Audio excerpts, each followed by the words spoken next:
पाकिस्तान चीखे तो सुन रहे होंगे, ऊंची ऊंची चीखें, कितना मजा आ रहा है इनकी करप्ट लोगों की चीखें सुनने में। कभी आपने देखे 112 गाड़ियां एक बंदे के लिए, एक इतना बड़ा महल जिसके अंदर उधर ही पढ़ाई उनके बच्चों के लिए, इतनी चीजें सिर्फ एक बंदे के लिए। और आपने देखे कभी हमारे लिए क्या है?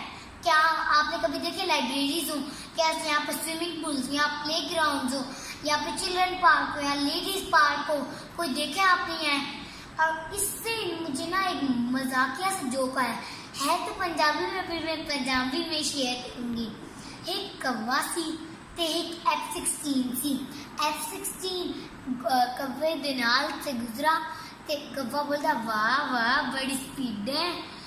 F-16 गुस्से में आके कहंदा कि तेरी भी पुच्छल ते उत्ते अग लगी होंदी ना ते मैं भी तेरे कोल पुछदा ते हुण इन्हां दी भी पुच्छल दे उत्ते अग लगी है ते चीखां ते बंदियां।